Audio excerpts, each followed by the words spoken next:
I stood in my son's kitchen, holding a casserole dish I'd driven 40 minutes to bring, and my daughter-in-law looked at me the way you look at a door-to-door salesman who's already knocked twice. "You didn't need to do that," she said. "Not thank you. Not oh, how sweet." Just that flat sentence hanging in the air between us. My son, Nathaniel, was somewhere in the back of the house. I could hear him on a call, his voice low and muffled through the walls. I'd timed the visit for a Sunday, thinking he'd be around. He usually was. "I made the chicken and rice," I said, "the way you mentioned the kids liked it last Easter."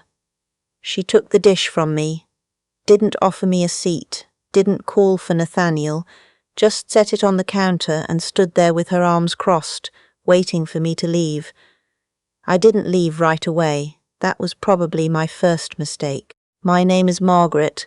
No, wait, I need to back up a little, because this story doesn't start in that kitchen. It starts about 3 years earlier, at my granddaughter's 4th birthday party, on a Saturday afternoon in October when everything still seemed fine, when I still believed that fine was going to last. My name is Rose. I'm 63 years old. I retired 2 years ago from 31 years of teaching 3rd grade in Dayton, Ohio, and I'll tell you right now, I thought retirement was going to be the easy part. I thought the hard part was behind me. I raised Nathaniel mostly on my own. His father, my ex-husband, moved to Phoenix when Nathaniel was 11 and showed up for birthdays about half the time after that. I worked, I saved, I did what needed to be done. Nathaniel grew up knowing that when I said I'd be there, I showed up. So when he met Cecily, that's my daughter-in-law, I was happy for him. Genuinely. She was sharp and put together, worked in pharmaceutical sales, had a laugh that filled a room. They got married in 2016 at a vineyard outside Columbus, and I cried through the whole ceremony because I was proud of him, and I thought she was going to be good for him. I thought a lot of things back then. They had 2 kids, my grandson Beau, who is now 9, my granddaughter Ivy, who just turned 7. Those 2 children are the reason I'm telling this story. Because everything I did, every decision I made in the 2 years that followed, I made it for them. The shift with Cecily was gradual. That's the thing about this kind of situation that nobody tells you. You don't wake up one morning and realize your daughter-in-law has turned against you. It happens in small moments that you explain away one at a time. The first thing I noticed was that Nathaniel stopped calling on his own. For years he'd called me every Sunday evening, sometimes just to talk about nothing, the weather, what he'd watched, how work was going. Then the calls got shorter. Then they stopped being on Sundays. Then I'd call and he'd say, "Let me call you back," and sometimes he would, and sometimes he wouldn't. I told myself he was busy. 2 kids, a demanding job as a project manager, a house that always seemed to need something. Of course he was busy. Then the visits started getting complicated. I live 40 minutes from their house, not far. I used to drop by maybe twice a month, sometimes more during the school year when I'd pick up Beau and Ivy if they had a half day, and Nathaniel and Cecily both worked. I'd take them for ice cream, or we'd go to the park, or we'd sit at my kitchen table and do puzzles. Beau loved puzzles, still does, as far as I know. But around 2022, Cecily started mentioning that I should check in first before coming over. Reasonable on the surface. I started texting. Then she started taking a long time to respond. Then she started saying things like, "We've got a lot going on this weekend," without offering another time. I'd push gently. "What about the following Saturday?" And sometimes she'd say fine, and sometimes she'd say Nathaniel would have to check, and sometimes I just wouldn't hear back until I texted again. I mentioned it to Nathaniel once, carefully, saying I felt like it had gotten harder to coordinate visits. He said Cecily was under a lot of stress with her job. He said I had to understand that they needed to protect their family time. Their family time. I want to be fair. I know those words don't always mean what they feel like they mean. I know that young families are stretched thin and that not everything is about the grandmother. I told myself that. I believed it, or I tried to. But then came the birthday party. Ivy turned 5 in the fall of 2022. I found out about the birthday party the way I found out about a lot of things by then, late and sideways. Beau mentioned it when I finally saw him one afternoon in September. He said, "Ivy's party is going to have a bounce house, Grandma." I said, "Oh, when is it?" He said, "Saturday." It was Wednesday. I texted Cecily that evening to ask if there was anything I could bring. She took 2 days to respond, said it was just a small thing, mostly kids from school and the neighborhood. Said she hoped I understood. I drove over anyway. I know how that sounds. I brought a gift, the doll Ivy had pointed to 3 times at Target over the summer. I parked down the street and I walked up, and there were easily 20 people in that backyard, a catered taco bar, a balloon arch in pink and gold, a photographer. Not a small thing. Cecily met me at the gate. She didn't say hello first. She said, "I told you it was just a small gathering." I said, "I brought something for Ivy." I held up the gift. She took it from me. She said, "Rose, I really think it's better if you don't stay." I stood there in the full sunshine, holding nothing, having just had the gift lifted out of my hands, being told to leave my granddaughter's birthday party. I drove home and I didn't cry until I got to my driveway. Then I sat in the car for 45 minutes. I called Nathaniel that night. He said Cecily had been feeling overwhelmed and that she needed me to respect her boundaries. He said it like he was reading from a script. He said, "Mom, I need you to stop putting me in the middle." I hung up the phone and I sat in the dark for a long time. Here is what I knew about money, and about my family's money, and about what I had planned. My parents, Beau and Ivy's great-grandparents, had left me a sum when my mother passed in 2019. Not a fortune, but real money. $140,000 that I had put in a savings account while I thought about what to do with it. My mother had been a careful woman. She grew up with very little, and she'd worked her whole life, and she talked about money the way people of her generation did, as something you protected, something you didn't throw around, something you set aside for the people you loved. She told me once, when she was still well enough to sit at the kitchen table and talk, "Rose, that money is for the grandchildren, the next generation. Don't you spend it on nonsense." I hadn't spent it on anything. After the birthday party, I started thinking about it differently. I'd always planned to use some of it for the kids' education, maybe set up college savings accounts, 529 plans, something they'd have access to when they needed it. But now I was thinking about the long game, about what happened if my relationship with Nathaniel continued to deteriorate, about what happened if Cecily kept narrowing the distance between me and those children. I called a financial advisor I'd been using for years, a woman named Phyllis, who had helped me manage 401(k) before I retired.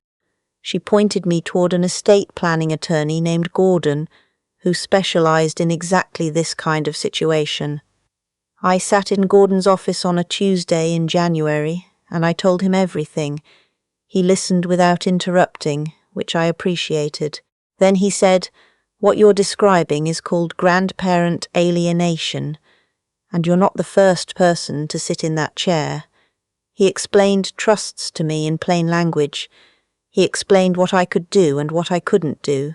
He explained that a trust set up properly, with the right language and the right trustee structure, meant that the money belonged to the children, not to Nathaniel and Cecily, not to anyone except the beneficiaries, Beau and Ivy, and that I could name a co-trustee. He mentioned a trust company who would have fiduciary responsibility, not just a family member who could be pressured. I spent 3 months going back and forth with Gordon before I signed anything. I wanted to be sure. I wanted it to be right. When I finally signed, I felt something settle in my chest. Not relief, exactly, more like the feeling of having done the one thing I still could do. The trust held the full amount. Bo and Ivy would each receive their portions at 25, with provisions for education expenses before that. I was trustee. A trust company was co-trustee.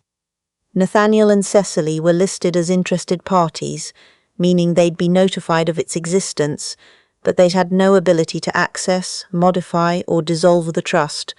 Gordon sent the notification letters in April. I didn't hear from Cecily directly. Not at first. I heard from Nathaniel on a Sunday evening, back to Sunday evenings, though this time I hadn't initiated. He called at 6:40 and he didn't say hello. He said, "Mom, what is this letter?" I told him what it was. He said, "Cecily is upset." I said, "Is she?" He said, "She feels like you went around us. She feels like you did this without consulting us." I said, "Nathaniel, it's a gift to your children. Your children. It's not a transaction that requires your wife's approval." He was quiet for a moment. Then he said, "She's saying this is controlling, that you're using money to control our family." I've thought about that word a lot since then. Controlling. I've turned it over and looked at it from different angles. Here's what I keep coming back to. The woman who had systematically excluded me from birthday parties, who had stopped returning my texts, who had slowly and methodically put a wall between me and my grandchildren. That woman was calling me controlling for putting money into an account that neither of them could touch. I said, "Tell Cecily, I hope the kids are doing well. I love you." And I got off the phone. What I didn't know then, what I found out 3 months later through Gordon, was that Cecily had called the trust company. Gordon told me during what was meant to be a routine check-in.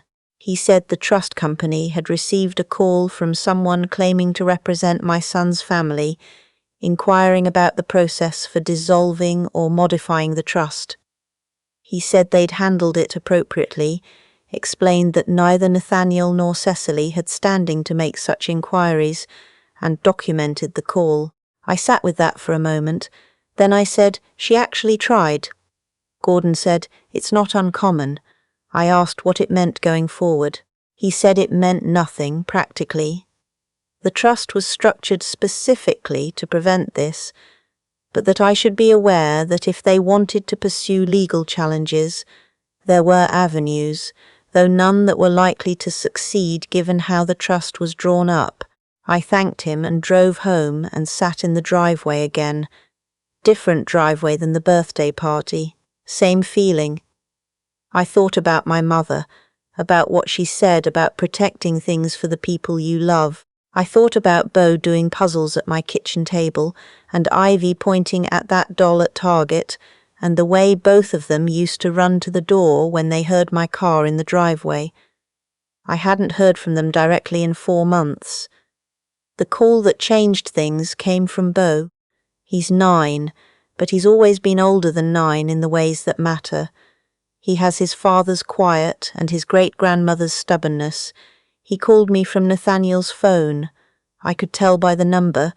On a Thursday afternoon in September. He said, "Grandma, it's me." I said, "Bo." "Hi, sweetheart." He said, "I told Dad I wanted to call you." He said it carefully, like he'd rehearsed it, like he'd asked permission, which he probably had. We talked for 17 minutes. He told me about 4th grade. He told me his teacher's name was Mrs. Kendrick and that he liked science. He told me that Ivy had lost 2 teeth. He asked me if I still had the puzzle of the United States, the one with all the state capitals, and I said yes, of course I still had it. He said, "Can I come do it sometime?" I said, "Whenever you want, sweetheart. Just tell your dad." There was a pause, and then he said, "Okay," and something in that okay told me things at home were more complicated than a 9-year-old should have to navigate. After we hung up, I sat very still for a while, and I thought, that boy called me because he wanted to, because nobody had completely managed to convince him not to, because whatever was happening in that house, there was still something in him that reached for the person who used to do puzzles with him on Sunday mornings. I wrote Nathaniel a letter, an actual paper letter. I told him I loved him. I told him I wasn't trying to fight. I told him that I had done what I did with the trust because I wanted to make sure the children had something that was theirs and theirs alone, no matter what happened in anybody's life. I told him that I had no interest in being his enemy, and that I was sorry if I had ever made him feel like I was competing with his family rather than being part of it. I mailed it on a Wednesday. I didn't call to see if he'd gotten it. I just let it go. October brought the first real thaw. Nathaniel texted me on a Saturday morning and said the kids were asking to see me. Could they come over Sunday? He didn't explain anything. He didn't reference the letter or the trust or any of it. Just could they come over Sunday? I said yes. I made the chicken and rice. They showed up at noon. Nathaniel came in first, the kids behind him. Cecily was not with them. I didn't ask why. Beau came through the door and went straight for the puzzle cabinet. He remembered exactly where it was, and Ivy wrapped her arms around my waist and said, "Hi, Grandma," like no time had passed at all. Nathaniel sat at my kitchen table and drank coffee, and we talked carefully around the edges of everything for a while. Then he said quietly, "I should have called more. That was all. Just that. I should have called more." I said, "We're here now." We did the puzzle, all four of us, spread out on the living room floor, with the pieces sorted by region the way Beau preferred. We found every state capital. Ivy fell asleep on the couch around 2 o'clock with her shoes still on, and I put a blanket over her, the way I used to when she was small. Nathaniel watched me do that, and he looked, I don't know, like someone who had been confused for a long time and was starting to find his way back. Things didn't fix themselves overnight. That's not how any of this works. Cecily and I did not have a reconciliation scene. I didn't get an apology. I probably won't. I've made my peace with that, mostly. What changed was access. Nathaniel started bringing the kids over on his own, more regularly, twice a month, sometimes 3 times. Cecily didn't join, and I stopped expecting her to. Whatever was happening in their marriage, whatever conversations Nathaniel was having with his wife, were not mine to know or interfere with. I had spent a long time trying to keep peace in every direction. I let that go. Beau finished the state capitals puzzle in November and asked me to order a harder one. I ordered the World Atlas version. Ivy decided she wanted to learn to knit. I don't actually know how to knit. I know how to crochet, which is different, but we watched YouTube videos together, and she figured it out faster than I did, and I let her teach me, which she thought was the funniest thing. There's a thing that happens sometimes when you stop trying to manage an impossible situation and you just do the thing in front of you. You make dinner, you do the puzzle, you let your granddaughter teach you to knit badly and you laugh about it. The trust is still there. It will be there when Beau turns 25 and when Ivy turns 25, and whatever happens between now and then in the life of their family, that money belongs to them. My mother would have been satisfied with that. I think about what I would tell another grandmother in the same position, someone standing in a driveway she's been quietly locked out of, trying to figure out how to love people who are being used as leverage against her. Here's what I'd say. Don't fight where it doesn't matter. Don't engage with every slight. Don't make the person who's hurting you the center of your story, because that's exactly what they want. They want to be the thing you're reacting to. Do the thing that's in your power. Set something up that lasts. Make sure that when the dust settles and those kids are old enough to understand, there's something solid that was yours to give. And answer the phone when your grandson calls from his dad's number on a Thursday afternoon. Answer it every single time. Because kids feel things that adults don't say out loud. Beau knew I was still there. Ivy knew. They knew because I didn't disappear. I didn't make their father choose. I just stayed in my lane, kept the puzzle cabinet stocked, and waited. Some doors open again if you stop forcing them. Nathaniel called me last Sunday on his own. It was evening. We talked for almost an hour about nothing, his work, the weather, a movie he'd watched. Before he hung up, he said, "Love you, Mom." I said, "Love you too," and I meant it without any of the ache that used to be underneath it. That's the whole story. That's all of it. I stood in my kitchen last Sunday evening after I hung up the phone, and I thought about my mother sitting at her kitchen table, telling me to protect things for the people you love, and I thought, yeah, I did. I really did.